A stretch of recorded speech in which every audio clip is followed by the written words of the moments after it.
அனைவருக்கும் வணக்கம். இந்த வாரன் பஃபட் அப்படின்னு சொல்லிட்டு ஒரு மிகப்பெரிய ஷேர் மார்க்கெட்டுடைய ஜாம்பவான் இருக்கார், மிகப்பெரிய கோடீஸ்வரர். அவர்கிட்ட கேட்டப்போ ஒரு வார்த்தை சொன்னாங்க, நீங்கள் எப்படி இவ்வளோ பெரிய கோடீஸ்வரரா நீங்கள் அப்படின்னு கேட்டாங்க.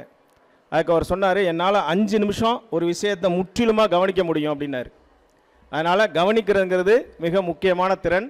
அதனால் தாழ்மையுடன் நீங்கள் இந்த அரங்கத்தை கவனிக்கணும் அப்படின்னு நான் கேட்டுக்கிறேன். இப்போ நம்ம ஆரம்பிச்சிடலாம்.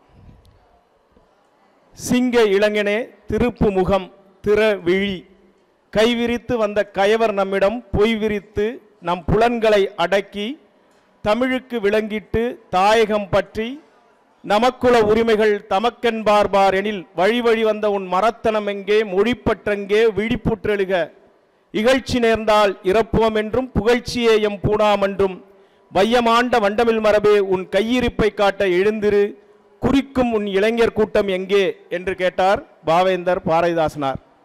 அந்த குறிக்கும் இளைஞர் கூட்டமாக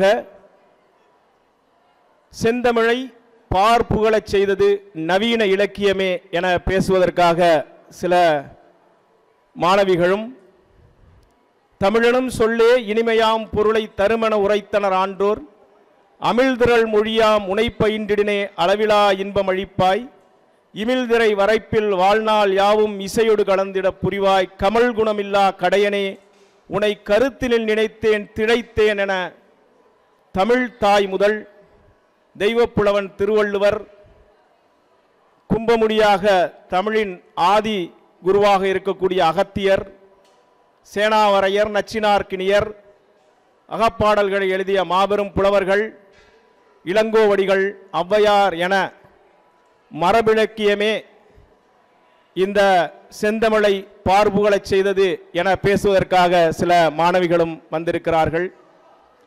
காஞ்சி அண்ணா பிறந்த மண், பேரறிஞர் அண்ணா பிறந்த மண்.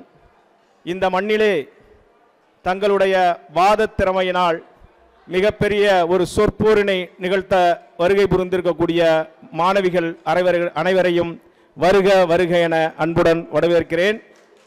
இந்த நிகழ்விலே நடுவராக நான் இருப்பதற்கு மகிழ்ச்சி அடைகிறேன். இந்த நிகழ்வில் முதலாவதாக ஸ்ரீ சங்கரா கலை அறிவியல் கல்லூரியுடைய மாணவி கா அபிநயா அவர்கள் செந்தமிழை பார்ப்புகள உயர்த்தியது மரபிலக்கியமே என பேச வருகிறார். குமரி கண்டத்தில் பிறந்து அண்டமெல்லாம் வளர்ந்து உலகத்தின் கடைக்கோடி மக்களையும் வியக்க வைக்கும் மொழி எம் தாய்மொழியாம் தமிழ். இம்மொழியின் சிறப்பை அறிய வேண்டுமா, புகழை உணர வேண்டுமா, பழகி பாருங்கள் எம்மொழியின் ழகரத்தை. அகத்தியன் தொட்டிலிட்டு தொல்காப்பியன் தாளாட்டி கம்பர் சீராட்டி மூவேந்தர் பாராட்டி வருடங்கள் பல்லாயிரம் கடந்தாலும் இன்றும் மொழிகளுக்கெல்லாம் தாயாக விளங்கும் மொழி உயர்தனி செம்மொழி, அது என் தாய்மொழி தமிழ் மட்டுமே. போதவில்லை இம்முன்னுரை உன்னை புகழ்ந்திட, கரம் கூப்பி சிரம் தாழ்த்தி உன்னை வணங்கி பேசப் போகிறேன் என் தலைப்பில் இறங்கி. செந்தமிழை பார்ப்புகழ செய்தது மரபிலக்கியமே என்பதற்கு சான்று காட்ட முதலில் திருக்குறளை எடுத்துக்கொள்வோம். 3 அடியில் உலகளந்தார் வாமனர், அது விஷ்ணுவின் அவதாரம். 2 அடியில் உலகளந்தார் வள்ளுவர், இதுதான் தமிழின் அடையாளம். இங்கிலாந்து இளவரசி விக்டோரியா மகாராணி நம்ம எல்லாருமே கேள்விப்பட்டிருப்போம். அவங்க காலையில் எழுந்ததும் படிக்கக்கூடிய முதல் நூல் திருக்குறள். அதே நாட்டில் அருங்காட்சியகத்தில் விவிலியத்தோடு சேர்த்து திருக்குறள் வைத்து போற்றப்படுது. ரஷ்யாவினுடைய அணுத்துளைக்காத சுரங்க பாதுகாப்பு பெட்டகத்தில் திருக்குறள் இன்னைக்கும் பாதுகாக்கப்பட்டு இருக்கு. இது போன்ற அயல் நாடுகளில் தமிழ் சிறப்பானதொரு இடத்தை பெற்று இன்னைக்கு வரைக்கும் தமிழ் அங்கே கொண்டாடப்படுதுன்னா அதுக்கு காரணம் மரபிலக்கியங்கள் தான். உலக நாடுகள் ஏன் நம்ம நாட்டில் எடுத்துக்குவோம், திருக்குறள் இடம்பெறாத அரசு பேருந்துகளே கிடையாது. அன்பும் அறனும் உடைத்தாயின் இல் வாழ்க்கை பண்பும் பயனும் அது என்ற குறள் இடம்பெறாத இந்துக்களினுடைய திருமண பத்திரிகைகளே கிடையாது. திருக்குறள் மட்டுமே 120க்கும் மேற்பட்ட மொழிகளில் மொழிபெயர்க்கப்பட்டுள்ளது. அதில் குறிப்பாக சொல்ல போனால் 5 மலைவாழ் மக்கள் பேசக்கூடிய மொழிகள்லையும் திருக்குறள் மொழிபெயர்ப்பு செய்யப்பட்டிருக்கு. திருக்குறள் என்னும் ஒரு நூல் தோன்றிராவிட்டால் தமிழ் மொழி என்னும் ஒரு மொழி இருப்பதாக உலகத்தாருக்கு தெரிந்திருக்காது என நான் கூறவில்லை. முத்தமிழ் காவலர் கியாபே விஸ்வநாதம் அவர்கள் கூறியது இங்கு குறிப்பிடத்தக்கது. ஜி.யு. போப் நம்ம எல்லாருமே கேள்விப்பட்டிருப்போம். ஆங்கில கவிஞர், மதம் பரப்புவதற்காக இந்தியாவிற்கு வந்தவர். 8 மாதங்களில் தமிழை கற்று தமிழ் மரபிலக்கியங்களை பயின்று வியந்து போயிட்டார் மனுஷன். திருக்குறள், நாலடியார், திருவாசகம் போன்ற பல்வேறு நூல்களை அவருடைய தாய்மொழியான ஆங்கிலத்தில் மொழிபெயர்த்தாரு. அதே மாதிரி தான் கான்ஸ்டாண்டின் ஜோசப் பெஸ்கி, ஆங்கில கவிஞர், மதம் பரப்புவதற்காக வந்தவர். தமிழின் பால் ஈர்க்கப்பட்டார், தன் பெயரையே மாற்றிக்கொண்டார். கான்ஸ்டாண்டின் ஜோசப் பெஸ்கி என்பதுதான் அவருடைய பெயர். தன்னுடைய பெயரை தைரியநாதசாமி என வடமொழியில் உள்ளதால் வீரமாமுனிவர் என தூய தமிழில் மாற்ற வைத்த பெருமை மரபிலக்கியத்துக்கே உண்டு. சுப்ரதீப கவிராயரிடம் தமிழ் இலக்கண இலக்கியங்களை கற்றார். திருக்குறள், தேவாரம், நன்னூல், திருப்புகழ் போன்ற நூல்களை ஐரோப்பிய மொழியில் மொழிபெயர்த்தார். இவ்வாறு மரம் பரப்ப வந்தவர்களை அதை மறக்க வைத்து தமிழ் பரப்ப வைத்த பெருமை மரபிலக்கியங்களையே சாரும். அயல் நாட்டு மக்கள் தமிழ் கற்க ஏதுவாக அகராதிகள் உருவாக்கப்பட்டது. லத்தீனில் இருக்கக்கூடிய மக்களுக்கு தமிழ் புரியும்படியாக லத்தீனுக்கும் தமிழுக்கும் இருமொழி அகராதிகள் உருவாக்கம் செய்யப்பட்டது. கம்ப நாடகம், கம்ப சித்திரம் என்றெல்லாம் புகழக்கூடியது கம்பர் எழுதிய கம்பராமாயணம். மரபிலக்கியமாக இருக்கக்கூடிய இராமாயண கதை படிப்பறிவே இல்லாதவர்க்கு பாமர மக்களுக்கு கூட தெரியும் என்றால் அது சிறப்பானது தானே. கம்பர் ஒரு இடத்தில் அழகாக கூறியிருப்பார், மலரணிந்த வார்கூந்தல் ஆலை ராவணன் மண்ணினோடும் எடுத்தான். மாற்றார் மனைவியை தொடக்கூடாது என்ற மாண்பு இன்றும் மக்களிடையே பரவி இருக்க காரணம் மரபிலக்கியங்களே. வியாசர் எழுதிய மகாபாரதம் இன்று கூத்துக்கலையாக நிகழ்த்தப்படுகிறது. வாய்மொழியாக மரபிலக்கியங்கள் மக்களிடையே பரவி சென்று புகழை அடைகிறது.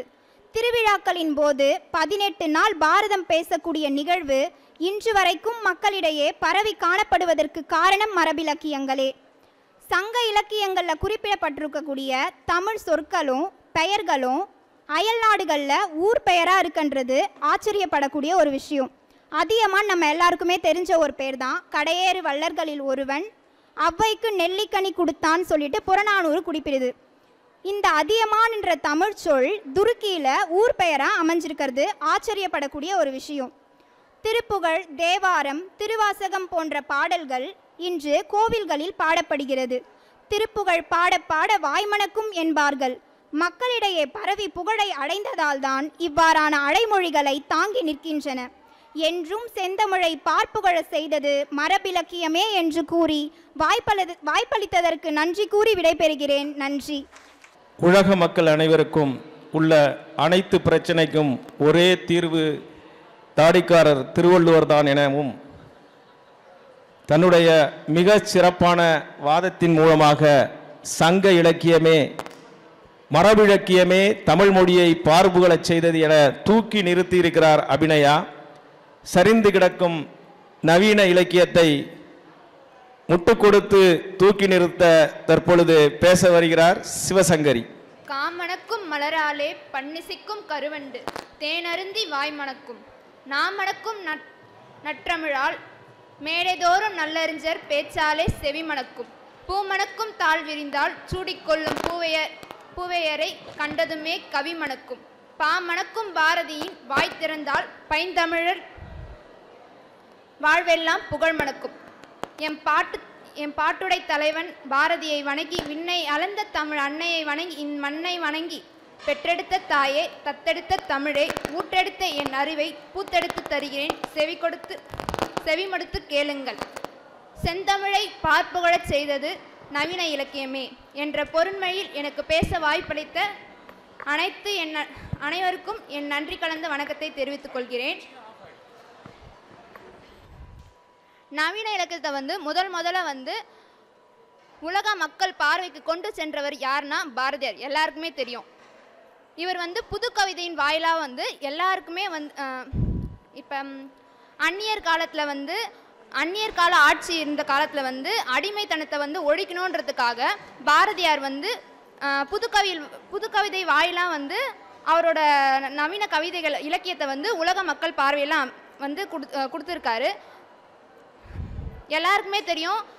இந்த பாட்டு சொன்ன உடனே எல்லாருக்குள்ளேயும் வந்து ஒரு உணர்ச்சி தோன்றும். அச்சமில்லை அச்சமில்லை அச்சம் என்பது இல்லையே. இந்த பாட்டு கேட்ட உடனே வந்து எல்லாருக்கும் உணர்ச்சி தோன்ற அளவுக்கு பாரதியார் வந்து எழுதியிருக்காரு.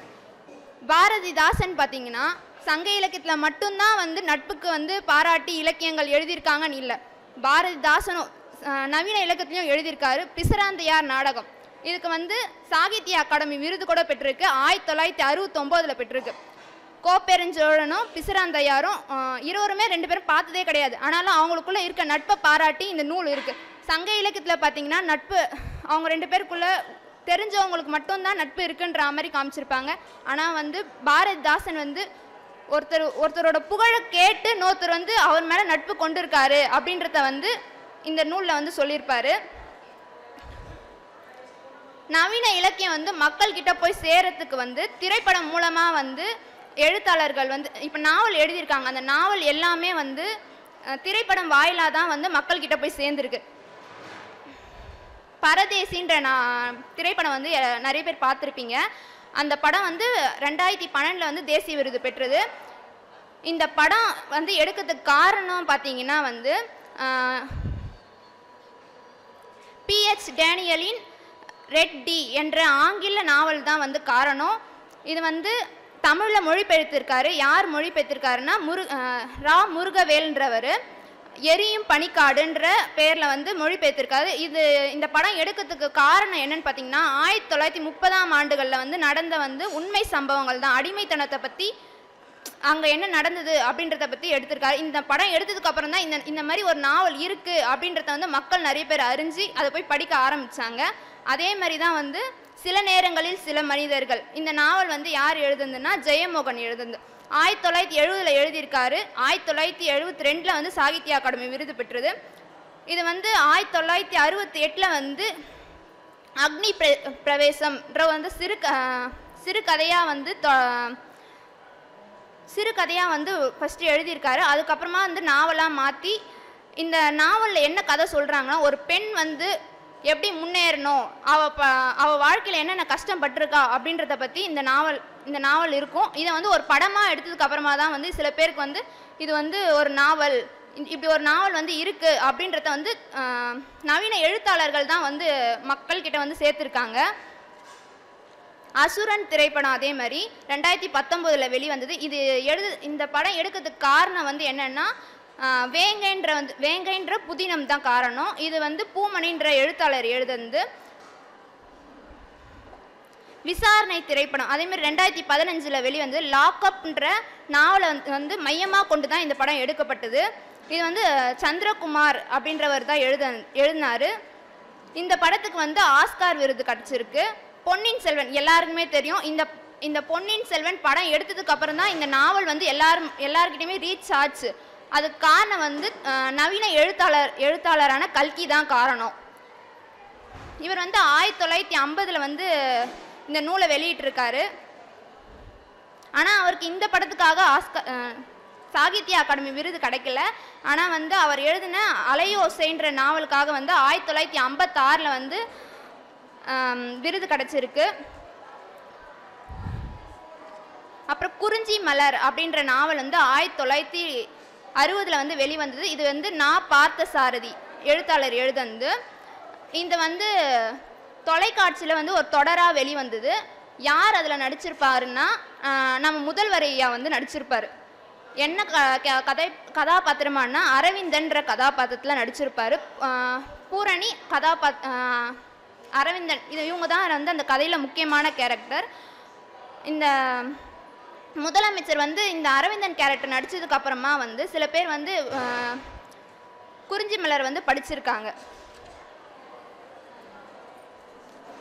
அப்புறம் வந்து கலைஞர் பார்த்திங்கன்னா வந்து எல்லாருக்குமே தெரியும். அவர் வந்து பல நாவல்கள் எழுதியிருக்காரு. சிறுகதை, திரைப்படத்துக்கு வந்து வசனம் இதெல்லாம் எழுதியிருக்காரு. தென்பாண்டிய சிங்கம் 1989 வந்து தஞ்சை பல்கலைக்கழகத்தில் வந்து ராஜராஜன்ற விருது வந்து இந்த நூலுக்கு அதான் நாவலுக்கு வந்து கிடைச்சிது. இவர் எழுதிய குறள் ஓவியம் என்ற தலைப்பில் வந்து திருக்குறளுக்கு வந்து விளக்க உரை எழுதியிருக்காரு. எல்லா எழுத்தாளர்களுமே வந்து பெண் அடிமைத்தனத்தை பெண் அடிமைத்தனத்தை வந்து பொருள் விளக்கமாக சொல்லி தான் வந்து திருக்குறளுக்கு உதாரணம் கொடுத்துருப்பாங்க. ஆனால் வந்து கலைஞர் மட்டும்தான் வந்து பெண்களை வந்து உயர்த்தி சொல்லியிருப்பார். திருக்குறளில் உரை சொல்லியிருப்பார். அப்புறம் 2004 வந்து சாகித்ய அகாடமி விருது பெற்ற வணக்கம் வள்ளுவா. இது என்னன்னா தமிழன்பன் எழுதுந்து விலை மாதர்கள் வந்து திருவள்ளுவர்கிட்ட வந்து போய் விலை மாதர்கள் வள்ளுவரிடம் கேட்ட வினாக்கள், அவங்க மனசில் இருக்க கேள்வியெல்லாம் எப்படி இருக்குன்றத வள்ளுவர்கிட்ட கேட்டிருப்பாங்க. வள்ளுவர் காலத்துலேயும் விலை மாதர்கள் இருந்ததுக்கான சான்றும் இருக்குது. ஆனால் வந்து அவங்களோட நிலைமையிலேருந்து வள்ளுவர் யோசிக்கலை அப்படின்றத வந்து இந்த நூலில் வந்து அழகாக விவரிச்சிருப்பாங்க. இப்போ வந்து நவீன எழுத்தாளர்கள் தான் வந்து மக்கள்கிட்ட வந்து திரைப்படம் மூலமாக எடுத்து செல்கிறாங்க அப்படின்னு என் உரையை முடித்துக்கொள்கிறேன். நன்றி சிவசங்கரி. உங்கள் பேர்லேயே ஒரு நவீன எழுத்தாளர் இருக்காங்க. அதாவது சிவசங்கரி என்ன சொல்கிறாங்க அப்படின்னு கேட்டிங்கன்னா, மரபு இலக்கியங்கள் வந்து படிப்பதற்கு ரொம்ப கடினமாக இருக்குது. ஆசை சீர் அதான் அவங்க சொல்ல வந்தாங்க, ட்ரை பண்ணாங்க, அப்படி ரொம்ப கஷ்டமாக இருக்குது.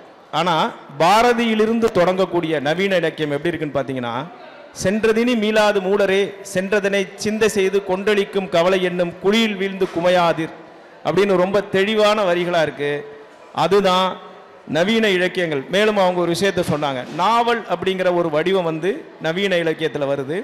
அந்த நாவல் மூலமாக தான் என்ன நடக்குது அப்படின்னு பார்த்தீங்கன்னா, பெருங்கதாபாத்திரங்களை எல்லா மனிதர்களிடம் சென்று சேர்க்க முடிகிறது. ஆகவே பழந்தமிழ் இலக்கியம் என்று சொல்லக்கூடிய மரபிலக்கியத்தை விட பாரதியை போன்றவர்கள் எழுதியிருக்கக்கூடிய நவீன இலக்கியம்தான் செந்தமிழை பார்ப்புகழச் செய்தது என சிவசங்கரி பேசியிருக்கிறார். சிவசங்கரி வந்து சில நேரங்களில் சில மனிதர்கள் அப்படிங்கிற ஒரு புத்தகம் வந்து ஜெயமோகன் எழுதியிருந்தார் அப்படின்னு சொன்னாங்க 1970. அப்போ ஜெயமோகன் எழுத தொடங்கலை. ஜெயமோகன் எழுதினது அறம் அப்படிங்கிற ஒரு தொகுப்புலேருந்து மற்ற தொகுப்புகள் எழுதியிருக்கிறாரு. அது ஜெயகாந்தன் எழுதினது. மேலும் அவங்க சொல்ல வர்றது என்ன அப்படின்னு கேட்டிங்கன்னா, நவீன இலக்கியம்தான் பாமர மனிதர்களை சென்று செல்லக்கூடிய பாடல்களை கொண்டிருக்கிறது என்று தன்னுடைய விவாதத்தை வைத்திருக்கிறார். அடுத்ததாக, எங்களுக்கு பெரிய பாரம்பரியம் இருக்குதுங்க, நீங்களாம் பக்கத்திலே நிற்க முடியாது, நாங்களாம் சாமானியப்பட்டால் கிடையாது, நாங்களாம் ஔவையாருடைய பேத்திகள் என்று மரபு இலக்கியத்தை தூக்கி நிறுத்துவதற்காக ஆர்த்தி அவர்கள் பேச வருகிறார்கள். உலகிலேயே மிகவும் உயர்வான மொழி, மிகவும் பண்பட்ட மொழி. ஆங்கிலத்தில் பேசினால் அழகாகத்தான் இருக்கும், ஆனால் தமிழில் பேசிப்பாரியா உன் உயிர் கூட இனிக்கும். இப்படி 8 திக்கிலும் எதிரொலிக்கும் என் அருமை தமிழை வணங்கி எனக்கு பேச வாய்ப்பளித்த அனைத்து நல்லுள்ளங்களுக்கும் என் நன்றி கலந்த வணக்கத்தை தெரிவித்துக் கொண்டு என் வாதத்தை முன்வைக்கிறேன். இப்போ நம்ம எதிரணியினர் பேசின பாயிண்ட்டுக்கு வந்துடுவோம். அவங்க பேசின பாயிண்ட் என்ன? நவீன இலக்கியங்கள் மூலமாக தான் திரைத்துறையிலும் சரி மற்ற துறைகளிலும் சரி அந்த கருத்தானது மக்களை போய் சென்றடைதுன்னு சொன்னாங்க. இருக்கட்டும், அந்த நவீன இலக்கியங்கள் என்னதான் உடலா இருந்தாலும் அந்த உடலுக்கு உயிர் கொடுக்கக்கூடியது எங்களது மரபு இலக்கியங்கள் தான்யா. இப்போ நம்ம தமிழுக்கு வந்துடுவோம். தமிழ்லேருந்தே தொடங்குவோம். இன்னைக்கு நம்ம தமிழை வந்து உயர்தனி செம்மொழி உயர்ந்த மொழின்னு சொல்லிட்டு இருக்கோம். தமிழுக்கு செம்மொழி அங்கீகாரத்தை மத்திய அரசு எப்போது அறிவித்தது? 2004ஆம் ஆண்டு நாம் அனைவரும் அறிந்த செய்தி. சரி, எதன் அடிப்படையில் தமிழுக்கு செம்மொழி அங்கீகாரம் கிடைத்தது? அது கொண்டுள்ள காலப்பழமை, வரலாறு, சிறப்புகள் போன்றவற்றை மரபிலக்கியங்கள் காணப்படும் செய்திகளை வைத்தும் அது கூறும் சான்றுகளும் வைத்தும் தானே ஐயா. இது ஒன்று போதுமே செம்மொழிக்கு அங்கீகாரம் வாங்கி கொடுத்ததுக்கு உதவியாக இருந்தது மரபிலக்கியங்கள் தான் சொல்றதுக்கு. அடுத்து நம்ம உலக பார்வையில், அதாவது திரைத்துறை பார்வையில் எப்படி மரபிலக்கியங்கள் மக்களை சென்றெடுக்குதுன்னு பார்ப்போம். தமிழர், தமிழகம் போன்ற பல வரலாற்று செய்திகளை அறிய உதவக்கூடிய தமிழருடைய தமிழ் வைப்பகமாக விளங்கக்கூடிய மரபிலக்கியங்கள் அச்சாரமாக கொண்டுதான் இன்றைய திரையுலகில் பல பாடல்கள் உலக புகழ் பெற்றிருக்கு. உதாரணமாக நம்ம ஒரு படத்தை எடுத்துப்போம். இருவர் படம் மோகன்லால் நடித்தது நம்ம எல்லாருக்குமே தெரிஞ்சிருக்கோம். சில பேருக்கு தெரிஞ்சிருக்க வாய்ப்பு இருக்குது. அந்த இருவர் படத்தில் நறுமுகையே நறுமுகையே பாடல் தெரிஞ்சிருக்கும். இந்த திரைப்பட பாடலில் மரபிலக்கியங்கள் பாடல்கள் தான் இடம்பெற்றிருக்கு. யாயும் யாயும் யாராகியரோ எந்தையும் நுந்தையும் எம்முறை கேளீர், யானும் நீயும் எவ்வழி அரிதும் செம்புல பயல்நீர் போல் அன்புடை நெஞ்சம் தான் கலந்தனவே என்ற செம்புல பயல்நீர் அவருடைய பாடல் வரிகள் தான் இந்த திரைப்பட பாடலுக்கு ஒரு உயிர் ஊட்டியதுனே சொல்லலாம். அடுத்து நம்ம கலைஞர் அவர்களுடைய பூம்புகார் படத்தை எடுத்துப்போம். இது கால பழமையான படம், 1990 அது மாதிரி வெளிவந்த ஒரு படம். இந்த படத்தில் எதன் அடிப்படையாக கொண்டு இந்த படம் வெளிவந்தது? முத்தமிழ் காப்பியமான சிலப்பதிகாரத்தை முதன்மையாக வைத்து தான் இந்த படம் வெளிவந்தது. ஆக திரைப்பட துறையிலும் கூட ஒரு கருத்தை மக்களிடம் கொண்டு செல்றதுக்கு மரபு இலக்கியங்கள் தான் ஒரு துணையாக நிற்குது. அடுத்து நம்ம பண்பாடு கலாச்சாரம் இது எல்லாமே தமிழ் மக்களுக்கு எப்படி கொண்டு போய் உலகெல்லாம் எப்படி பரவி இருக்குன்னு பார்ப்போம். சங்க இலக்கியங்களில் கலித்தொகை முதலான நூல்களில் ஏறு தழுவுதல் செய்தி நம்ம கேள்விப்பட்டிருப்போம். அந்த ஏறு தழுவுதலை இன்றைக்கும் பண்பாட்டு அடையாளமாக கொண்டு உழவர் திருநாளை ஒட்டி இன்றைக்கும் நம்ம ஜல்லிக்கட்டுன்ற பெயரில் கொண்டாடிட்டு வரோம். இதே பண்பாடு உலக நாடுகளையும் பரவி இருக்குன்னு சொன்னால் உங்களால் நம்ப முடியுமா? ஸ்பெயின் நாட்டில் காளை சண்டைன்ற பெயரில் இதே பண்பாடானது கடைபிடிக்கப்பட்டு வருது. ஆண்டு முழுவதும் அது கொண்டாடப்படுது. நாட்டுக்கு நாடு விளையாட்டு முறைகள் மாறினாலும் தமிழரின் பண்பாடு மரபிலக்கியங்கள் வழியாகவே கொண்டு போய் சேர்ந்தது ஐயா. அடுத்தபடியாக விருந்தோம்பல் எடுத்துப்போம். விருந்தோம்பல் திருக்குறளில் விருந்தோம்பல்ன்ற ஒரு தனி அதிகாரமே இடம்பெற்றிருக்கு. அந்த விருந்தோம்பல் சங்க இலக்கியங்களும் சரி திருக்குறளையும் மோப்பக்குழையும் மணிச்சம் முகம் திரிந்து நோக்கக்குழையும் விருந்து இந்த மாதிரி விருந்தோம்பல் செய்திகள் சொல்லப்பட்டாலும் தமிழ்நாட்டில் நிறைய விருந்தோம்பல் நம்ம ஃபாலோ பண்ணிட்டு வரோம். இருப்பினும் உலக நாடுகளும் அதை தொடர்ந்து பின்பற்றுறாங்களான்னு கேட்டிங்கன்னா இன்றளவும் ஒரு சில நாடுகளில் அந்த விருந்தோம்பல் பண்பாடானது அதன் எச்சமானது காணப்படுது. அமெரிக்காவில் மினசோட்டா தமிழ்ச்சங்கம் நடத்தக்கூடிய வாழை இலை விருந்து, இங்கே எத்தனை பேருக்கு அது தெரியும்னு எனக்கு தெரியல. அந்த வாழை இலை விருந்தில் ஆண்டுக்கு ஒரு முறை அங்குள்ள தமிழர்கள் அனைவருமே தங்களுடைய பண்பாட்டை நினைவுபடுத்தும்படியா அந்த விருந்தில் கலந்து கொண்டு நம்மளுடைய பண்பாட்டை கலாச்சாரத்தை நிலைநிறுத்தி வருகிறார்கள். இதற்கெல்லாம் காரணம் என்ன? மரபிலக்கியங்கள் தானே. அடுத்து நம்ம அரசியலுக்குள்ள வந்துடும். அரசியல் தலைவர்களும் சரி அரசியல் கூட்டங்களிலும் சரி மரபிலக்கியங்களும் மர இலக்கியங்களும் மேற்கோள் காட்டப்படாத இடங்களே இல்லை என்று கூட சொல்லலாம். பட்ஜெட் கடந்த பிப்ரவரி மாதம் நடந்த பட்ஜெட் தாக்கலில் திருக்குறள் மேற்கோளாக காட்டப்பட்டிருக்கு. வான் நோக்கி வாழும் உலகெல்லாம் மன்னன் கோல் நோக்கி வாழும் குடி. இந்த மழையை நம்பி எப்படி மற்ற உயிர்கள்லாம் வாழுதோ அதே மாதிரி மன்னனுடைய செங்கோலாட்சியை நோக்கி தான் குடிமக்கள் வாழ்றாங்கன்ற ஒரு கருத்தை அவங்க மரபிலக்கியங்கள் மூலமாக தான் உலக மக்களுக்கு தெரிவிச்சிருக்காங்க. அது மட்டுமல்ல, நம்மளுடைய இந்திய பிரதமர் அவர்களும் பல்வேறு கூட்டங்களில் பல்வேறு திருக்குறளையும் மர இலக்கியங்களும் உதாரணமாக காட்டியிருக்காங்க. நீரின்றி அமையாது உலகின் ஒரு குறளை உதாரணம் காட்டி நீருடைய முக்கியத்துவத்தை விளக்கி இருக்கார். அதையும் தாண்டி ஐநா சபையில் நடந்த 74வது கூட்டத்தில் யாதும் ஊரே யாவரும் கேளிர் என்ற கணியன் பூங்குன்றனுடைய வரிகளை மேற்கோள் காட்டி நம்மளுடைய தமிழ் மரபிலக்கியங்கள் மூலமா அவர் தன்னுடைய கருத்துக்களை மக்களிடம் கொண்டு போய் சேர்த்திருக்காரு. அடுத்து நம்ம மாநாடுகளுக்கு வந்துருவோம். பெரியார் நம்ம எல்லாருக்குமே தெரியும், தந்தை பெரியார். அவர் பல்வேறு மாநாடுகள் நடத்தியிருக்காரு, பெண்களுக்காக பல விஷயங்கள் செஞ்சிருக்காரு. அதில் குறிப்பிடத்தகுந்தது நம்ம திருக்குறள் மாநாடு எடுத்துக்கொள்வோம். திருக்குறள் மாநாடானது இவரோட தலைமையில் சென்னையில் முதல் 1949 நடந்தது. அதில் பல்வேறு அரசியல் தலைவர்களும் நடிகர்கள் இளைஞர்கள் புலவர்கள் என பலருடன் கலந்து கொண்டு சிறப்பிச்சாங்க. இந்த திருக்குறள் மாநாட்டில் பல்வேறு தீர்மானங்களும் எடுக்கப்பட்டது. திருவள்ளுவர் சிலையையும் திருவள்ளுவர் கோட்டத்தை எப்படி பாதுகாப்பது, எங்கெல்லாம் வழிபடும் தலங்கள் இருக்கிறதோ அங்கெல்லாம் திருக்குறள் அறிவகம் என்ற பெயரில் ஒரு நூலகம் திறக்க வேண்டும் போன்ற பல தீர்மானங்கள் நிறைவேற்றப்பட்டது சொல்லப்பட்டது. உலகத்தமிழ் மாநாடு எங்கெல்லாம் தமிழர்கள் வாழ்கிறார்களோ எங்கெல்லாம் தமிழர்கள் பரவி இருக்கிறார்களோ அந்த நாடுகளில் எல்லாம் சில ஆண்டுகளுக்கு ஒரு முறை உலகத்தமிழ் மாநாடு நடத்தப்பட்டு வருகிறது. இன்று வரையிலும் 11 உலகத்தமிழ் மாநாடு நடத்தப்பட்டது.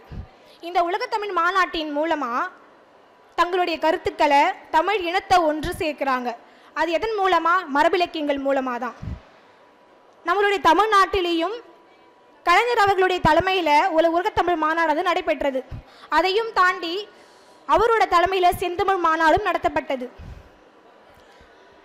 இப்படி இந்த செந்தமிழை பார்ப்புகிட செய்தது மரபிலக்கியங்களே என்று கூறி, இனிமை கூட்டும் இன்ப மொழி, இளமை காக்கும் மறுமை மொழி, துன்பம் போக்கும் துடிப்பு மொழி, நன்மை விளைக்கும் நற்செம்மொழியை வணங்கி வாழ்க தமிழுடன் என வாழ்த்தி எனக்கு இந்த தலைப்பில் பேச வாய்ப்பளித்த அனைவருக்கும் நன்றி தெரிவித்து விடைபெற்றுக் கொள்கிறேன்.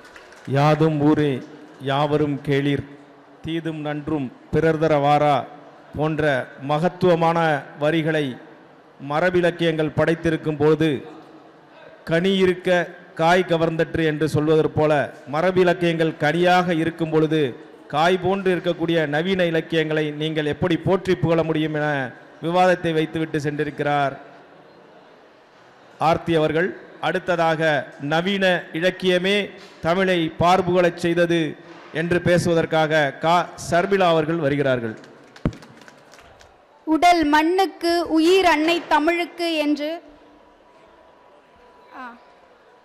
உடல் மண்ணுக்கு உயிர் அன்னை தமிழுக்கு என்று என் தமிழ்த்தாயை முதற்கண் வணங்குகிறேன்.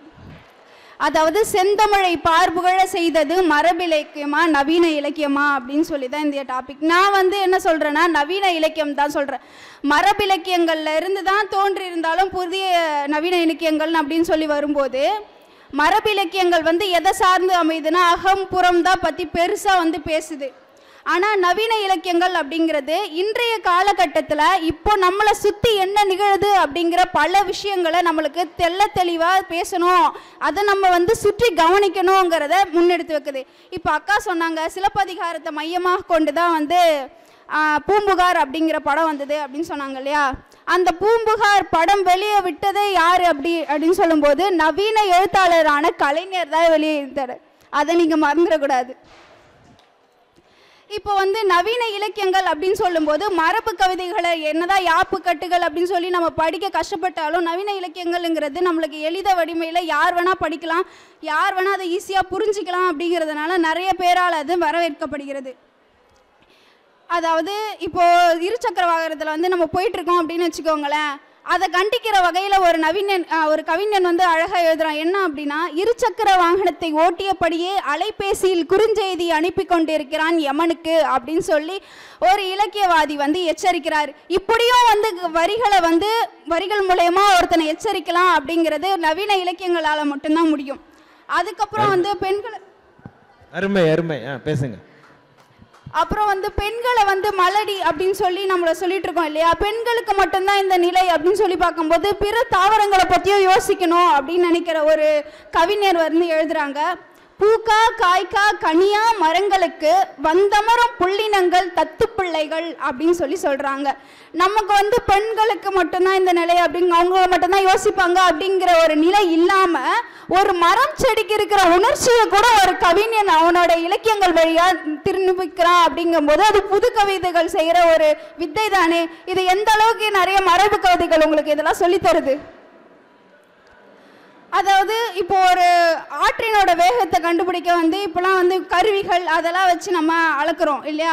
அப்படி இருக்கும்போது அதில் இருக்கிற ஒரு மீனை பிடிச்சி பாரு, அது துள்ளுற துள்ளல அந்த ஆற்றோட ஓட்டம் எப்படி இருக்கும், அது எந்த அளவுக்கு வேகமாக போகும் அப்படிங்கிறத அழகாக ஒரு வரிகளில் சொல்கிறாரு நெகிழன்.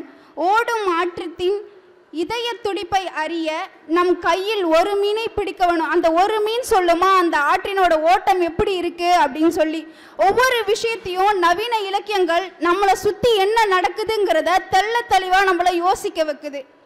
அதுக்கப்புறம் ஜெயகாந்தன் எழுதின குருபீடம்ங்கிற புத்தகத்தில் நிறைய கதைகள் இருந்தது. அதில் எனக்கு ரொம்ப பிடிச்ச ஒரு கதை நான் உங்ககிட்ட பகிர்ந்துக்கணும் அப்படின்னு சொல்லி நினைக்கிறேன். ஒருத்தன் ரோட்டில் நடந்து வந்துட்டுருக்கான். அவனை பார்க்கவே ஒரு அருவருப்பான ஒரு தோற்றத்தோடையும் நாற்றத்தோடையும் ஒரு துர்நாற்றத்தோடையும் நடந்து வந்துட்டுருக்கான். அதை சில பேர் பார்க்கும்போது அவனை துரத்துறதே ஒரு பெரிய வேலையாக வச்சுட்டு கல் எடுத்து அடிக்கிறதும், சில பேருக்கு இந்த நிலமை நம்மளுக்கும் வந்துடுமோ அப்படின்னு யோசித்து பிச்சை போடுறதும் இப்படியுமா நடந்துட்டுருக்கு. அப்படி இருக்கும்போது ஒரு நாள் அவன் படுத்துட்டு இருக்கும்போது வெயில் சுள்ளுன்னு அடிக்குது. அப்பயும் அந்த சுள்ளுன்னு இருக்கிற வெயிலை தாங்க முடியாமல் படுத்துக்கிட்டு திரும்பவும் என்னடா இது வெயில் அப்படின்னு சொல்லி எழுந்துச்சு உட்காரும்போது ஒருத்தன் ஐயா அப்படின்னு சொல்லி வணங்கி நிற்கிறான்.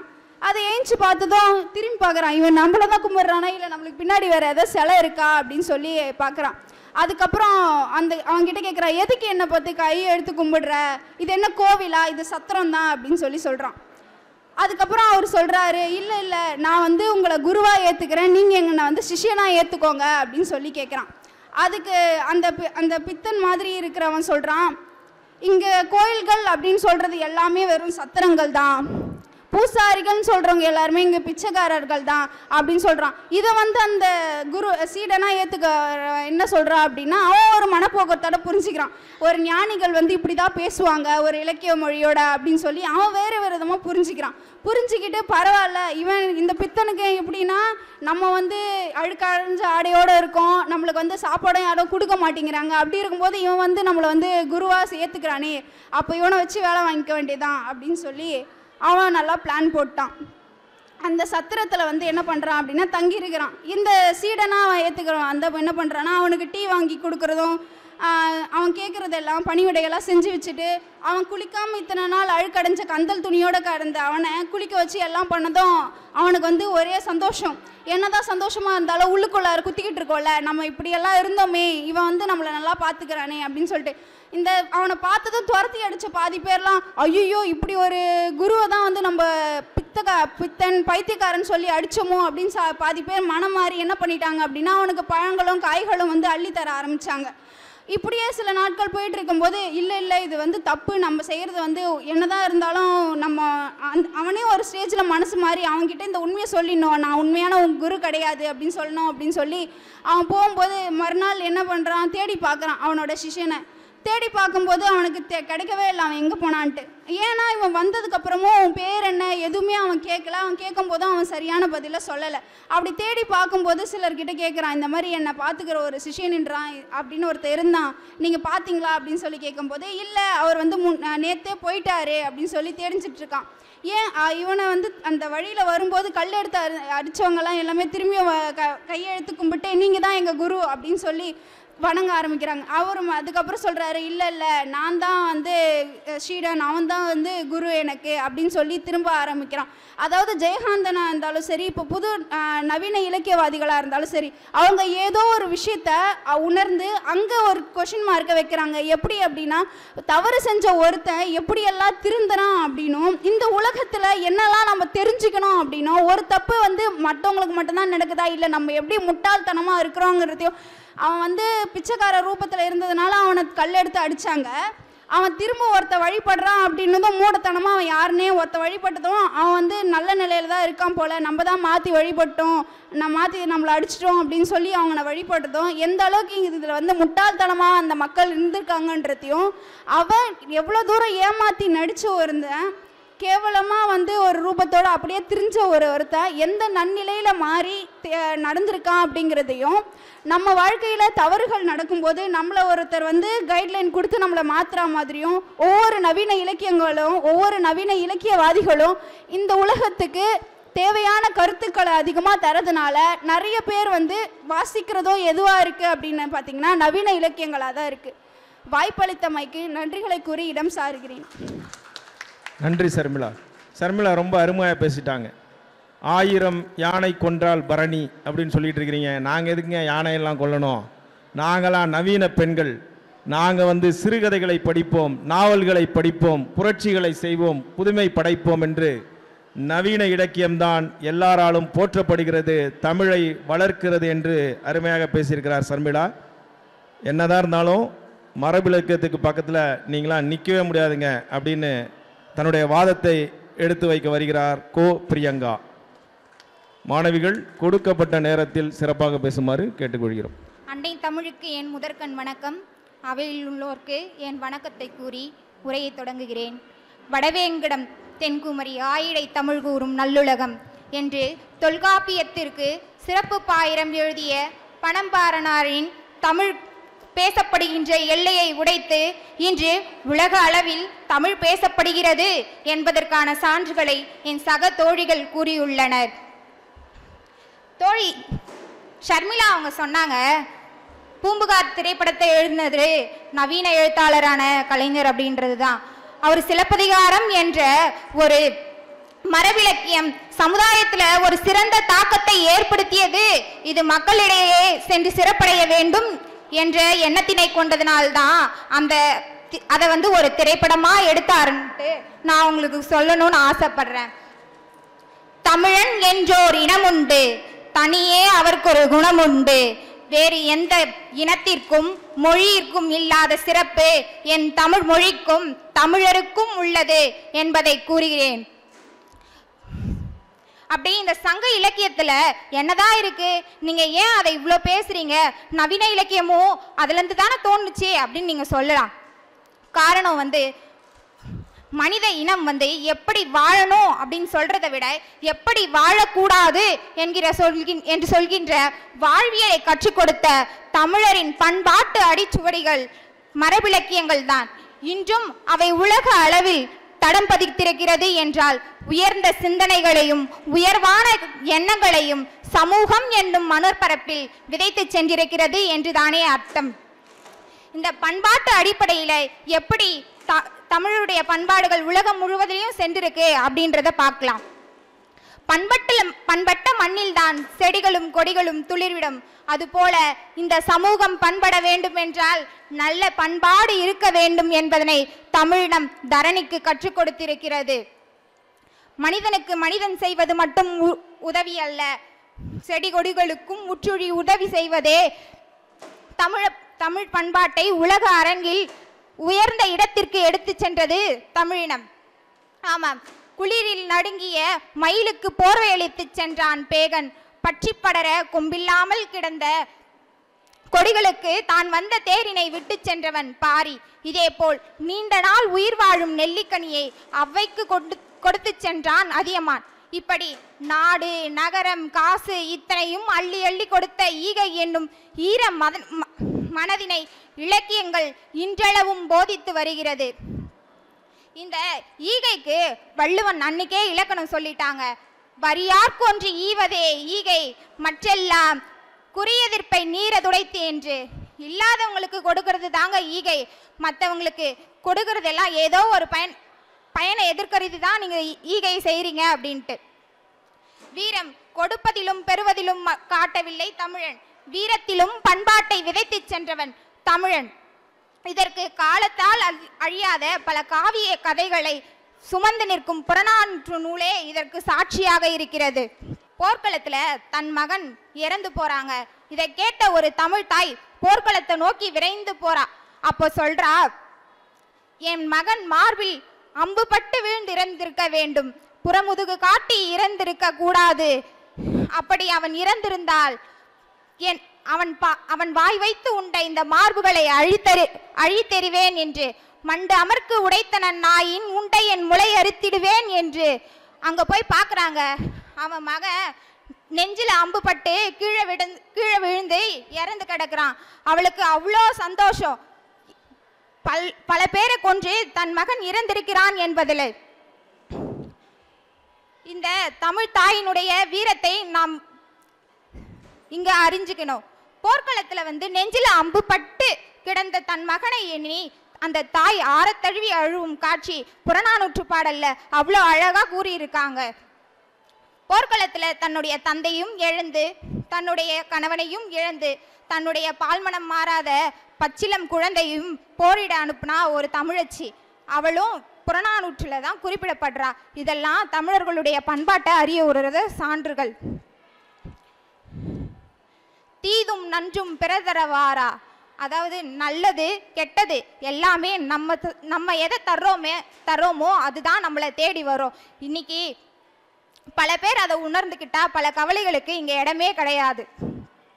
சமூகம் நலம் பெறுறதுக்கும் நாடு வளம் பெறுறதுக்கும் ஒவ்வொரு தனி மனிதனும் ஒழுக்கத்துடன் வாழணும் அப்படின்றதுக்கான ஏராளமான சான்றுகள் மரபிலக்கியங்களே காணப்படுகிறது.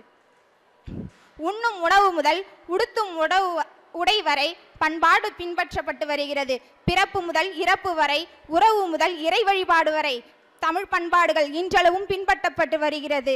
பல தலைமுறைகளாக நாகரிகம் வளர்ந்து அறிவியல் வளர்ந்த போதிலும் இலக்கியங்கள் இணையம் வரையிலும் பண்பாட்டை சுட்டி செல்கின்றன. இன்றளவும் பல நாடுகளில் தமிழ் பண்பாடுகள் பின்பற்றப்படுகின்றன. அதனால்தான் அங்கு பல்வேறு இருக்கைகளை அமைத்து அவற்றை கொண்டாடி வருகின்றனர். இப்படி எண்ணங்களையும் கருத்துக்களையும் பண்பாட்டில் விதைத்து சென்ற மரபிலக்கியங்களே செந்தமிழை பார்ப்புகழ செய்தது என்று கூறி என் உரையை முடித்துக் கொள்கிறேன். முல்லைக்கு தேர் கொடுத்தவனும் மயிலுக்கு போர்வை கொடுத்தவனும் ஒரு ஆவினுடைய கன்றுக்காக தன் மகனையே தேர்காலில் இட்ட மண்ணிதி சொல்லணும் உலாவக்கூடிய சங்க இலக்கியம் என்கிற மற்றும் மரபிலக்கியங்களே தமிழ் மொழியை பார்ப்புகழச் செய்தது என்று மிக சிறப்பான வாதத்தினை வைத்துவிட்டு சென்றிருக்கிறார் திரு பிரியங்கா அவர்கள். அடுத்ததாக நவீன இலக்கியமே தமிழை உயர்த்தி எல்லா இடங்களிலும் மனிதர்களிடம் சென்று சேர்க்கிறது என்று பேசுவதற்காக நர்மதா அவர்கள் வருகிறார்கள். வீழ்வது நாமாக இருப்பினும் வாழ்வது தமிழாக இருக்கட்டும். வீழ்வது நாமாக இருப்பினும் வாழ்வது தமிழாக இருக்கட்டும். செந்தமிழை பார்ப்புகள் செய்தது மரபிலக்கியமா நவீன இலக்கியமா? நான் பொருத்தமான தலைப்பு தான் எடுத்துள்ளேன் ஐயா. ஏனென்றால் நீங்களும் ஒரு நவீன எழுத்தாளர். நீங்கள் கூறுவது எவ்வாறு உள்ளது என்றால், எங்களுக்கு செய்தியை அனுப்புவதற்கு புறாவே போதும், தொலைபேசி வேண்டாம் என்று கூறுவதை போல் உள்ளது. காலத்திற்கேற்ப நவீனம் வளர்ந்து கொண்டே உள்ளது போல நவீன இலக்கியங்களும் காலங்களுக்கேற்ப மக்களின் மனதிற்கு ஏற்ப வளர்ந்து கொண்டுதான் ஐயா இருக்கிறது. மரபிலக்கியம் எதுவும் செய்யவில்லை என்று நாங்கள் கூறவில்லை ஐயா. ஆனால் இப்பொழுது நாம் எளிமையாக கற்பதற்கு எது உகந்தது என்றால் அது நவீன இலக்கியமே ஐயா. நவீன இலக்கியத்தின் தந்தை பாரதியார்.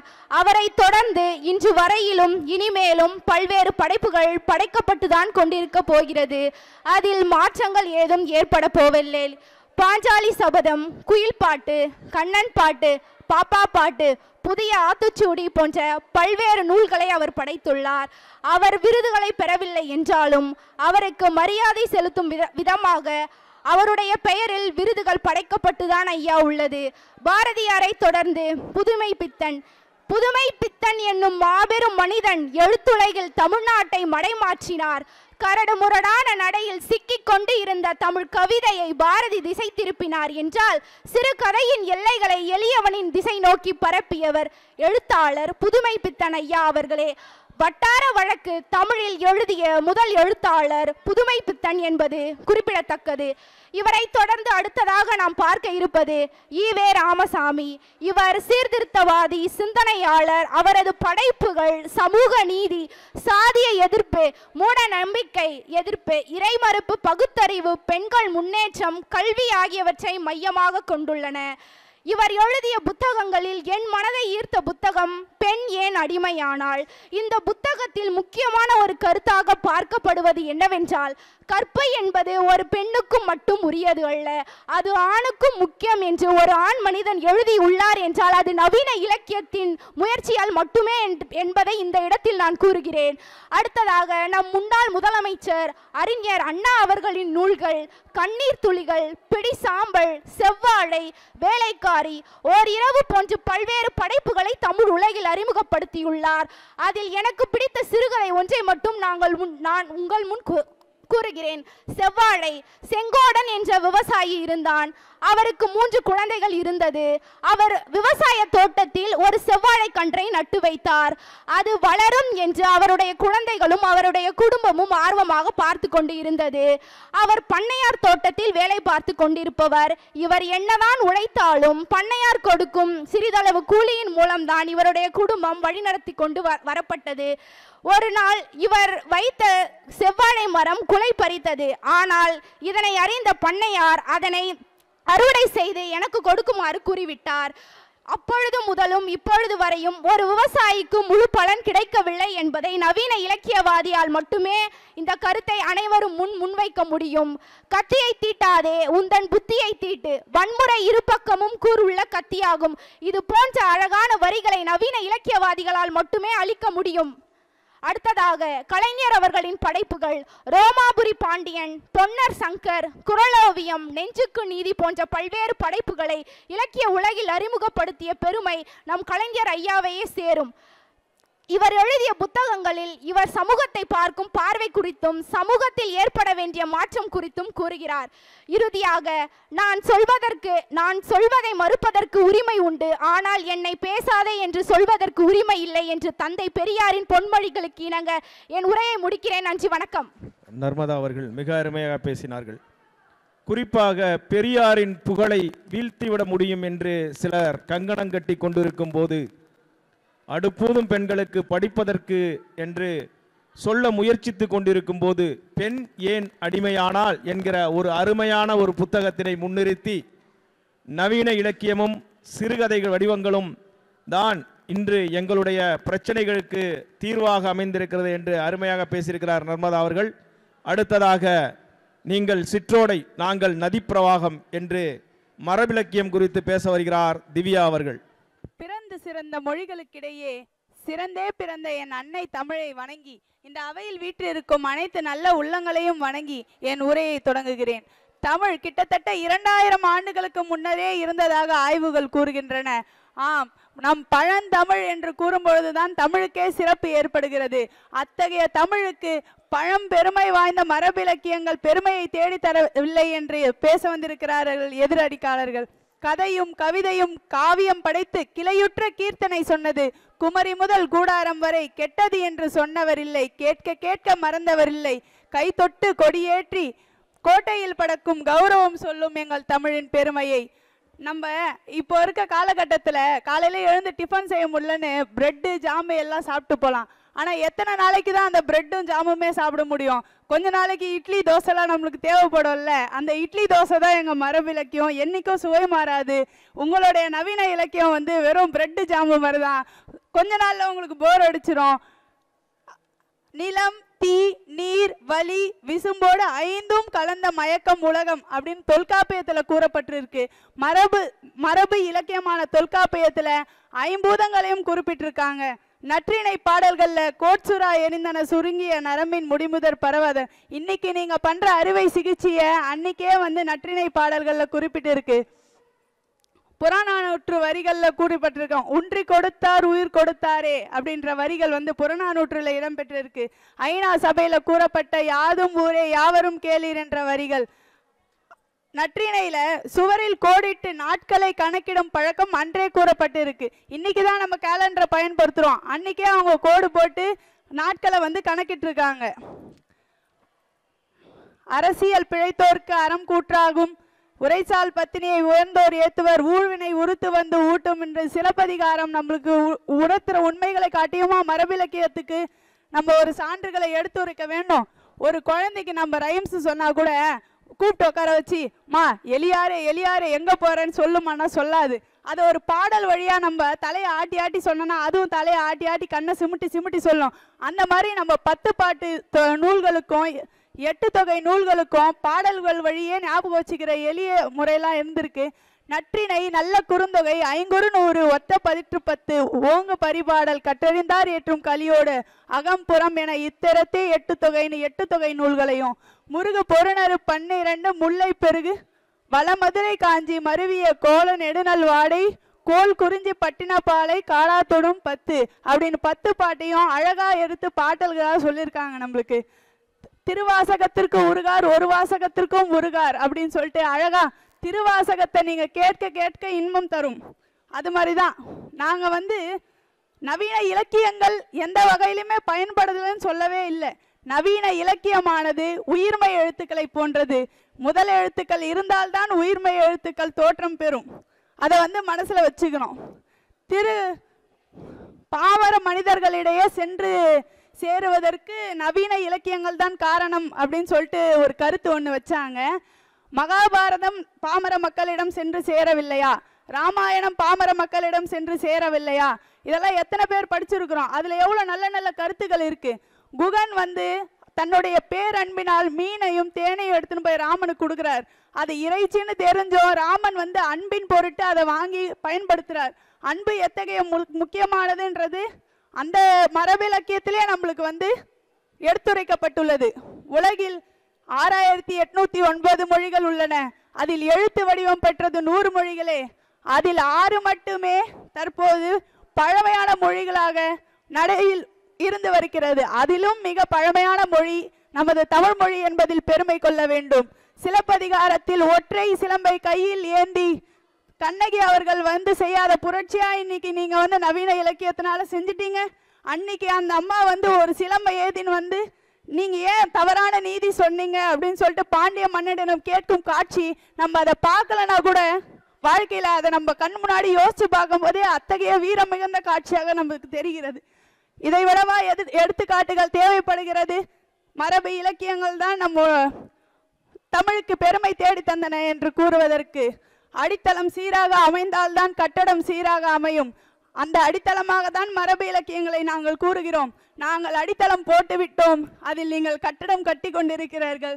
கட்டடம் எத்தனை நீளமாக சென்றாலும் சரி, அடித்தளம் எங்களுடையதாகும் என்று கூறி வாய்ப்புக்கு நன்றி கூறி விடைபெறுகிறேன். நன்றி, வணக்கம். அருமையாக பேசுனாங்க திவ்யா. அடித்தளம் இல்லாமல் கட்டடம் இல்லை என்று. ஆனால் எனக்கு ஒரே ஒரு சந்தேகங்க. இட்லி இந்தோனேஷியாலேருந்து வந்துச்சுன்னு சொல்கிறாங்க, இட்லி இந்தோனேஷியாலேருந்து வந்துச்சுன்னு சொல்கிறாங்க, தோசை நார்த் இந்தியாவிலேருந்து வந்து சொல்கிறாங்க. அதனால் நீங்கள் மரபிலக்கியத்தை நீங்கள் சாமை பொங்கல் என்றும் சோளம் சாதம் என்றும் சொன்னால் சரியாக இருக்கும் என்று நம்புகிறேன். அடுத்ததாக தமிழ் இலக்கியத்தை பார்ப்புகளச் செய்து தூக்கி நிறுத்தி இருப்பது நவீன இலக்கியமே என இறுதியாக வாதம் செய்ய வருகிறார் சுபாசினி அவர்கள். செந்தமிழே செங்கரும்பே செந்தமிழர் சீர்காக்கும் நந்தா விளக்கணைய நாயகியே முந்தைய மொழிகளுக்கெல்லாம் மூத்தவளே மூவேந்தர் அன்பே எழில் மகவே எந்தம் உயிர் தமிழே உனக்கு என் முதற் வணக்கம், அவையோருக்கு என் அன்புக்கண் வணக்கம். தலைப்பு: செம்மொழி தமிழை வளர்ப்பது மரபிலக்கியமா அல்லது நவீன இலக்கியமா? முதலில் நவீன இலக்கியம் என்றால் என்ன? இலக்கு கூட்டல் இயம், அதாவது ஒரு குறிக்கோளை நோக்கி இயம்புவது என்ற பொருள் உண்டு. அவ்வகையில் இலக்கியத்தில் இருக்கும் கருத்துக்களை எளிய முறையில் மக்களிடம் சென்று சேர்ப்பது நவீன இலக்கியமே என்ற தலைப்பில் தங்களிடம் பேச வந்துள்ளேன். தான் தோன்றிய சமுதாயத்தின் நாகரிகம், பண்பாடு, அரசியல், சமய நிலை முதலானவற்றை நேரடியாகவோ மறைமுகமாகவோ உணர்த்தி நிற்கும் மக்களின் உணர்வுக்கு உவகை அளிப்பது கலை. அவ்வகையில் BA தமிழ், BA ஆங்கிலம் படிப்பதில் என்ன பயன்? அது வெறும் ஒரு கலையை சார்ந்த ஒரு துறைதானே என்று சொல்லலாம். ஆனால் உலகத்தின் அடிப்படையான மொழி, பண்பாடு, கலாச்சாரம் போன்ற அனைத்தையும் தெரிந்து கொள்ளலாம் BA ஆங்கிலம், BA தமிழ் என்ற படிப்பினை படிக்கும் பொழுது. அப்பொழுது மற்ற துறைகளில் இல்லையா என்று கேட்கலாம். மற்ற துறைகளில் சிறந்து விளங்குவது நவீனமே.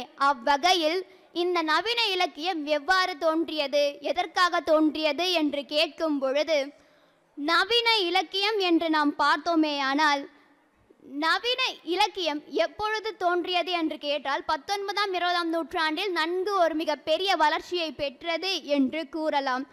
நவீன இலக்கியம் மரபிலக்கியம் எதை நோக்கி போகின்றது? ஒரு குறிப்பிட்ட, அதாவது அந்த அறிஞர் பெருமக்களையும் நன்கு தேர்ந்தெடுக்க அந்த துறையில் சிறந்து விளங்கிய மாணவர்களையும் மட்டுமே நோக்கி செல்கிறது மரபிலக்கியம். ஆனால் நவீன இலக்கியமோ பொது உடைமையோடு பொதுவாக அனைத்து மக்களையும் சென்று சேர வேண்டும் என்ற நோக்கத்துடன் செல்கிறது. அவ்வகையில் சகோதரி கூறினார்கள், குழந்தைக்கு ஒரு பாடத்தை எடுத்து கூறும் பொழுது தலையை ஆட்டி ஆட்டி எளிய முறையில் கூற வேண்டும். அவ்வகையில் அந்த எளிய முறையில் என்ற கருத்தே நவீன இலக்கியம் மூலமாக வருகின்றது என்று நான் தெரிவித்துக் கொள்கிறேன். அடுத்தபடியாக செம்மொழி அங்கீகாரத்திற்கு முக்கியமாக பங்கு பெற்றது மரபிலக்கியமே என்ற தலைப்பில் சகோதரி விவாதித்தார்கள். எதற்கு விவாதம்? எதிர்ப்பாக நவீன இலக்கியத்திற்கு எதிர்ப்பாக விவாதித்தார்கள். அவ்வகையில் செம்மொழி அங்கீகாரம் பெறுவதற்கான தகுதிகள் தமிழுக்கு இருந்தது. இருப்பினும் 100 ஆண்டு காலம் போராடிய பின், அதாவது நம் தலைவர் கலைஞர் அவர்களின் ஐயா அவர்களின் காலகட்டத்தில் தான் செம்மொழி அங்கீகாரம் பெற்றது. அப்படி செம்மொழி அங்கீகாரம் பெறுவதற்கே நவீன இலக்கியம்தான் அடிப்படையாக இருந்தது என்பதை நான் முன்வைக்கின்றேன்.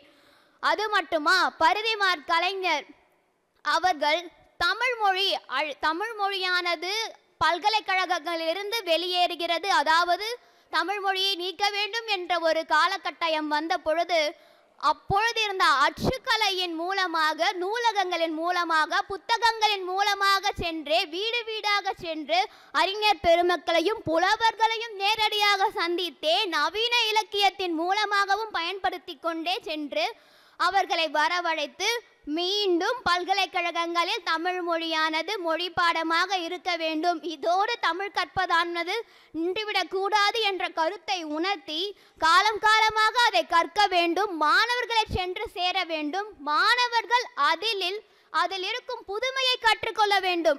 அதாவது நம்ம எதையும் நம்ம எதுவும் உருவாக்க வேண்டாம், அவங்க உருவாக்கி கொடுத்ததை நம்ம கற்று தேர்ந்து அறிவு வளர்த்துக்கிட்டாலே போதுமானது என்பதை விளக்குவது நவீனமே. அவ்வகையில் நவீன இலக்கியத்திற்கு ஒரு சிறந்த எடுத்துக்காட்டாக நவீன இலக்கியத்தின் முன்னோடியாக இருப்பவர் புதுமை பித்தன், ஜெயகாந்தன், ஜெயமோகன் ஆகியோர்கள் நவீன இலக்கியத்திற்கு மிகச் சிறந்த எடுத்துக்காட்டாக இருக்கின்றார்கள். அடுத்தபடியாக பிரமிழ் அவர்களின் கவிதையை நாம் எடுத்துக்கொண்டோமேயானால் 4 அடிகள் தான் இருக்கும். எளிய முறையில் சிறகிலிருந்து பிரிந்த இறகு ஒன்று காற்றின் தீராத பக்கங்களில் ஒரு பறவையின் வாழ்வை எழுதி செல்கிறது. எளிய முறையில் நாம் புரிந்து கொள்ள முடிகின்ற அளவிற்கு அப்படி குறிப்பிட்டுள்ளார் அவரது கவிதையில். இது என்ன எளிய முறை, இதுவும் தமிழில் தான் உள்ளது. ஆனால் என்று கூறுவோமே, ஆனால் அக்காலத்திலும் இத்தகைய ஆரோக்கியத்தையும் முக்கியத்துவத்தையும் கூறியிருக்கின்றார்கள். வாளால் அறுத்து சுடினும் மருத்துவன் பால் என்ற பெருமாள் திருமொழியிலும் மருத்துவரையும் மருந்தை எப்படி பயன்படுத்த வேண்டும், மருந்து எவ்வாறு நோயாளியிடம் சென்று சேர வேண்டும் என்ற கருத்தை கூறியுள்ளார். இருப்பினும் அப்பாடலை மனப்பாடம் செய்து நம் மாணவன் எழுதும் பொழுது நொந்து விட்டேன் ஐயா, முடியவில்லை, நானும் படிக்கிறேன் 4 வரிகள் தான், அந்த 4 வரிகள் நான் சரியாக எழுதினாலும் நீங்கள் 5 மதிப்பெண்கள் போட போவதில்லை, தவறாக எழுதினாலும் 5 மதிப்பெண்கள் போடுவதில்லை. நீங்கள் என்ன செய்வீர்கள், ஒரே அடியாக அடித்து விட்டு செல்வீர்கள். ஆனால் அந்த மனப்பாட பகுதியை நம்பிதான் நானும் இருக்கின்றேன், 1 மதிப்பெண் வினாவை நம்பிதான் நானும் இருக்கின்றேன் என்ற கருத்தை கூறும் பொழுது இத்தகைய நவீன இலக்கிய கருத்துக்களின் பாடல்கள் ஒரு சிறகிலிருந்து பிரிந்த இறகு ஒன்று காற்றின் தீராத பக்கங்களில் ஒரு பறவையின் வாழ்வை எழுதி செல்கிறது என்று கூறுகையில் மனப்பாடம் செய்வதற்கு மட்டும் என்ற நோக்கத்தில் மட்டுமே பாராமல் பொருளையும் எளிதாக நாம் உட்கொள்ள முடியும் என்பதற்கு நவீன இலக்கியம் சிறந்த எடுத்துக்காட்டாக இருக்கிறது. மேலும் பாட புத்தகங்களில் வருகின்ற பாடலை மட்டுமே கூறுகிறோமே, ஆமாம், அவர்கள் சொன்னார்கள் உயிருடன் மெய் சேர்கிறது, உயிர்மெய் எழுத்தாக தான் இருக்கிறது, மரபிலக்கியமும் நவீன இலக்கியமும் சேர்ந்ததுதான் என்று கூறுகிறார்கள். ஆமாம், பழையதை மறக்க மாட்டோம் என்ற ஒரு கருத்து உண்டு, அதை வைத்து தான் நாங்கள் வந்திருக்கிறோம். இருப்பினும் சகோதரி கூறினார்கள் அடித்தளம் நன்றாக இருந்தால்தான் அதன் மேல் நாம் கட்டடம் கட்ட முடியும் என்று. வெறும் அடித்தளத்தோடு மட்டுமே இருந்தால் அனைவரும் பார்க்க முடியாது. மேலே ஒரு அழகான கட்டடம் 4 அடுக்குகளிலோ எத்தனை அடுக்குகளோ கட்டினால்தான் அதனை பார்க்க முடியும், பார்ப்பவர்கள் புரிந்து கொள்வார்கள் என்ற கருத்தை நான் முன்வைக்கிறேன். அது மட்டுமா, நெடுநல் வாடை என்ற நக்கீரர் பாட்டை ஒரு 8 வரிகள் தான் இருக்கும். வையம் முழுதும் அதாவது நான் அதை எளிய முறையில் அதை சுட்டி காட்டி கூறலை, மனப்பாடம் செய்ய முடியாது அப்படின்னு கூற வரல. இருந்தாலும் நம்ம அக்கால மரபிலக்கிய கவிதைகளை நம்ம பார்க்கும் பொழுது இப்போ இருக்க நவீன இலக்கியத்தின் மூலமாக கவிதைகளும் கவிஞர்கள் எளிதாக முறையில் மக்களை சென்று சேரும்படியாக மாணவர்களை சென்று சேரும்படியாக அமைத்திருக்கிறார்கள் தன்னுடைய கவிதை தொகுப்பினை என்று கூறுகிறேன். புதுமை பித்தன், அவருடைய புதுமை பித்தன் என்ற பெயர் அவருக்கு எப்படி வந்தது? சோ விருத்தாச்சலம் என்பதே அவருடைய இயற்பெயர். அவருடைய புனைப்பெயரை எழுதி பல சிறுகதைகளை மக்களிடம் எளிதாக கொண்டு சேர்க்கிறார். அதாவது அவர் வைத்துக்கொண்ட புனைப்பெயர் அவருக்கு மிகவும் பொருந்தும் என்பதை அவருடைய புனைப்பெயரின் படைப்புகளில் வந்த சிறுகதைகள் உணர்த்தி விடுகின்றன. அது மட்டுமா, வாய்ச்சொற்கள் என்ற ஜெயகாந்தன் அவர்களுடைய கதையில் எளிய முறையில் மக்கள் பேசிக்கொள்ளும் அளவிற்கு வார்த்தைகள் குறிப்பிடப்பட்டிருக்கும்.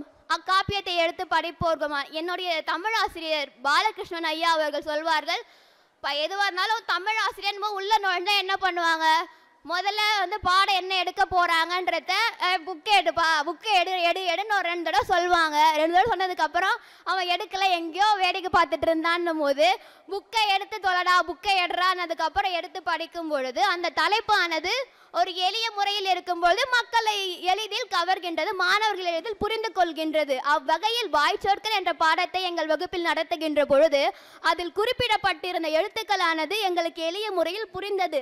அதாவது அந்த காலத்திற்கே எழுதப்பட்ட சொல்லப்பட்ட காலத்திற்கே சென்று அதனை எங்களால் எளிதாக புரிந்து கொண்டு அதில் கூறப்பட்டிருந்த கருத்துக்களை எங்களால் உட்கொள்ள முடிந்தது என்பதை நாங்கள் எடுத்து கூறுகிறோம். அவ்வகையில் நவீன இலக்கியம் இக்காலத்தில் நாம் சொல்வோம் ஸ்பூன் ஃபீடிங். அப்படியே இவனுக்கு நம்ம சொன்னா புரியாது சார், இவ்வளோ தூரம் பாடமும் நடத்திட்டீங்க, அந்த கொஸ்டினையும் என்னென்னு சொல்லிட்டீங்கன்னா நாங்கள் ஈஸியாக பார்த்துப்போம், ஆன்சரும் எங்கே இருக்குன்னு சொல்லிட்டீங்கன்னா சிறப்பாக பேசியிருக்கிறேன் நாங்களே இது பண்ணிப்போம் அப்படின்னு சொல்லும் போது எல்லாமே எளிய முறைன்ற ஒரு வார்த்தையை நான் முன்வைத்து நவீன இலக்கியம் மக்களை எளிய முறையில் சென்று சேருகிறது. எளிமையை மட்டுமே விரும்புகின்ற இக்கால மக்களுக்கு தமிழை எளிதாக கொண்டு சேர்க்கிறது நவீன இலக்கியமே, தமிழை வளர்ப்பது நவீன இலக்கியமே என்று கூறி வாய்ப்பளித்தமைக்கு நன்றி கூறி விடைபெறுகிறேன். நன்றி, வணக்கம். மூர்த்தி சிறிது கீர்த்தி பெரிது என்பார்கள். சுபாசினி அவர்கள் சிறிய மூர்த்தியாக இருந்தாலும் கீர்த்தியாக பேசியிருக்கிறார்கள். அதாவது அவர் பேசியிருப்பதை நீங்கள் கவனித்திருப்பீர்கள் என்று நினைக்கிறேன். அதாவது சங்க இலக்கியங்கள் பெரும்பாலும் பெரும் புலவர்களையும் அரசர்களையும் கொடை வள்ளல்களையுமே புகழ்ந்து பேசியிருக்கிறது.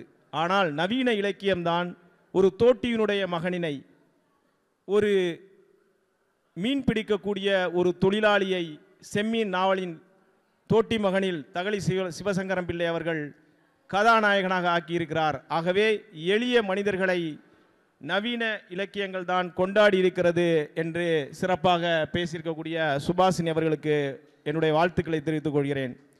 இறுதியாக இப்பொழுது நாம் இது குறித்து நவீன இலக்கியமா மரபிலக்கியமா எது செந்தமிழை பார்ப்புகழச் செய்தது என்று முடிவை நோக்கி வந்திருக்கிறோம். அதாவது இது முடிவு என்பதை விட தமிழ்மொழி தொடங்கிய காலத்தில் எப்படி இலக்கணம் இலக்கியம் இருக்க வேண்டும் என்று வகுத்த தொல்காப்பியமாக இருக்கட்டும், அறம் செய்ய விரும்பு என்கிற மிகச்சிறந்த கருத்தினை சொல்லியிருக்கக்கூடிய அவ்வையினுடைய முதுமொழியாக இருக்கட்டும், அல்லது நன்றி மறப்பது நன்றன்று நன்றன்றல்லது அன்றே மறப்பது நன்று என்று சொல்லக்கூடிய திருக்குறளுக்கு எந்த விதத்திலும் குறைவில்லாமல் பாரதியும் ஒரு பாடலை எழுத்தியிருக்கிறார். வையகம் காப்பவனானாலும் சிறு வாழைப்பழக்கடை வைப்பவனானாலும் பொய்யகல தொழில் செய்வோன் மேலோன் என்று சொல்லியிருக்கிறான். சென்றதே மீளாதி மூடரே சென்றதனை சிந்த செய்து கொண்டொழிக்கும் கவலை என்னும் குழியில் வீழ்ந்து குமையாதீர், சென்றதனை குறிதல் வேண்டாம், இன்றுதான் புதிதாய் பிறந்தோம் என்று எண்ணமதை திண்ணமுற நெஞ்சினிலே நினைத்து தின்று இன்புற்று விளையாடி வாழ்வோம் என்று சொல்லியிருக்கிறான். ஆகவே மரபிலக்கியமாக இருந்தாலும் சரி, நவீன இலக்கியமாக இருந்தாலும் சரி, தோழி குறிப்பிட்டது போல பிரமிழ் ஒரு அருமையான வரியை சொல்லியிருக்கிறார். இறக்க துடிக்கும் வாளா உயிரோடு மீண்ட உடலா எது பள்ளி என்று கேட்டிருக்கிறார். அதாவது இறக்க துடித்து கொண்டிருக்கக்கூடிய வாளா இல்லது உயிரோடு அசைந்து கொண்டிருக்கக்கூடிய உடலா என்ற அருமையான கவிதைகளை நவீன இலக்கியம் படைத்திருக்கிறது. ஆகவே மரபிலக்கியத்திலிருந்து நவீன இலக்கியத்தை நகர்த்தி இருக்கக்கூடிய இந்த மாணவர்கள் இவர்கள் மிகச்சிறப்பான நவீன இலக்கியத்தை மரபிலக்கியத்திலிருந்து கற்றுக்கொண்டு வெகு சிறப்பான படைப்புகளை உருவாக்க வேண்டும் என்று கேட்டுக்கொண்டு, எல்லா இலக்கியங்களும் தமிழ் மொழியை உயர்த்தட்டும், தமிழ் மேன்மேலும் வளரட்டும் என்று கேட்டுக்கொண்டு விடைபெறுகிறேன். நன்றி, வணக்கம். பேசிய அனைவருக்கும் மகிழ்ச்சி, கண்டுகளித்த அனைவருக்கும் நன்றிகள். நன்றி.